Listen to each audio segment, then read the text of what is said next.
Magandang araw mga kamami! Ito muna yung ating ganap for today's video. Ito muna yung ating i-edit. Pero mga kamami, itong video na ito ay nung nakaraang linggo pa ito.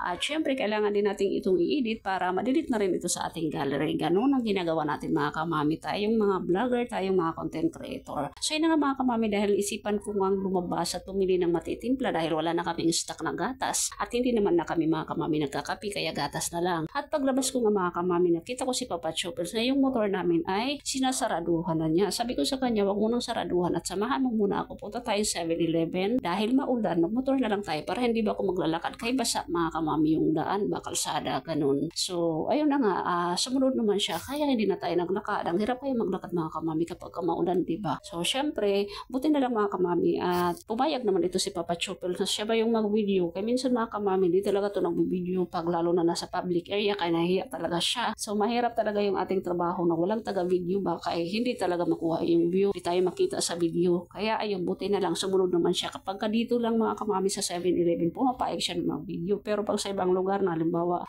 sa ibang mga public area, ay naku, hindi talaga to pumapayag mga kamami. Nahihiya daw siya. Ay naku, hindi talaga tayo papasa dito na maging vlogger, baka mahihain. Alam niyo ng mga kamami na mas maganda talaga na mayroon tayong tagahawak ba ng camera para okay yung video natin. So yun nga mga kamami, ang target talaga namin dito ay gatas. Bumili ng gatas na medyo malaki-laki na. At syempre dito tayo mga kamami pumunta at para medyo okay naman yung ating video, diba? At ayun, dahil nga, ayan, nandiyan ako sa baba mga kamami, nagsilip-silip ako dyan kasi sabi ni Papa Choppers, bili daw ako ng asukal. Sabi ko sa kanya, hindi naman na kailangan ng asukal pag nagtimpla ka ng gatas, kaya hindi na ako kumuha. At malalaki din yung kanilang asukal, okay na sa akin yung 1/4 sana kaya hindi naman yan mauubos at hindi ako masyadong gumagamit yan. Sabi ko doon na lang kami sa malapit na tindahan bumili at marami naman doon mga 1/4 lang. So ayun na nga mga kamami, dahil nga gusto ni Papa Choppers na bumili daw kami ng pancake at magluto nga daw siya. Sabi ko sa kanya, tinapay na lang para hindi ka na magluto. Eh gusto niya, kaya yung nangyari, kumuha siya at binigay niya sa akin. Ayan, dalawa lang yung aking binili dyan mga kamami, binayaran, pancake lang siya kagatas na malaki. O, gusto niya mag-experiment, kaya hinayaan ko na lang na magluto siya. Eh problema naman niya siya magluluto, diba? Ano nga lang dyan mga kamami, hindi na ako bumili ng tinapay. Kaya sabi ko, pag bumili pa ako ng tinapay, magdubli na tayo, diba?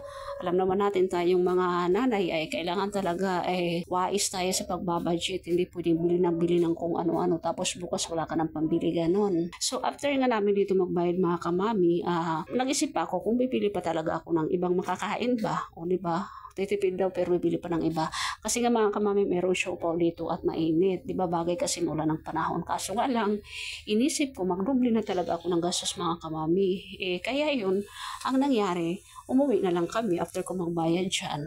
Hanhin pa namin yung maraming bibilhin kasi sayang lang din naman mga kamami, hindi rin naman maubos, diba? Kaya ayun, umuwi na kami. At syempre hapon na yun, tapos magdi-dinner na rin. Wala na. Mangyayari din tayo makakain ng gabi. So yun na nga mga kamami, lumabas na kami dito. Pauwi na kami niyan. At syempre dito pa rin ako sa likod ng motor namin sumakay para madali yung pagbaba at hindi na ako mababasa. Baka pag doon sa loob basa yung upuan mga kamami. At yun na nga, nalit na yung ating video. Very short lang talaga yung video na yun mga kamami. Kaya fast forward na tayo dito sa ating video na ito. Dito naman tayo sa aking bahay. Pagka-uwi namin mga kamami ay sumugod na agad ako sa aming lababo dahil alam kong gatambak yung aking hugasin at hindi nga ako nakapaghugas maghapon mga kamami kasi pag maulan talaga panahon mga kamami, hindi ko alam kung nakaka-relate kayo. Natatamad talaga tayo kumilos, diba mga kamami? Oo. Kaya nangyari dito, no choice ako, kailangan ko maghugas kasi magluluto. At syempre, nag-vlog na tayo mga kamami, diba hindi naman pwedeng makalat yung ating lababo. O paano ka mag-video kung makalat yan? O baka mamaya magkaroon ka ba ng marami basher dahil sa kalat o vlog ka pa tapos di ka marunong maglinis, diba? Oo, ganun yun mga kamami. So, ayan, syempre, binilisan ko rin yung aking video dyan. In-speed ko na ng in-speed para mabilis ba? Ganun, para yung aking pagsasalita, mahatak din na mabilis. Ganun yung gagawin natin. Kasi kapag mabagal ang video, mabagal din yung salita ko. O, diba? Tapos agad.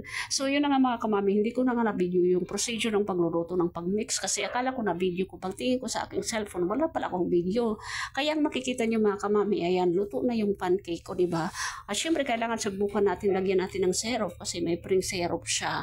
para malaman natin kung masarap ba talaga ito. Ay nako mga kamami talaga, experiment pa more. Tapos ganyan, magluluto ka pa talaga, mag-import ka pa, kaysa bibili ka na lang ng tinapay, madali na. Oo, kailangan tikman na talaga natin ito mga kamami. O, di ba? Kailangan tikman natin. Kaya syempre nagluto ka, kailangan may tikim para alam mo kung anong lasa. O, di ba? So, ayun na nga mga kamami, masarap naman pala siya. Kaso nga lang yun, mag-import ka pa magluto, yun ang ayaw ko mga kamami. Yung bibili na lang gusto ko, yung bibili na lang ako tapos luto. Akain na lang, ganun, para madali. O, paano hanggang dito na lang mga kamami. Maraming salamat po sa iyong panonood. Bye-bye!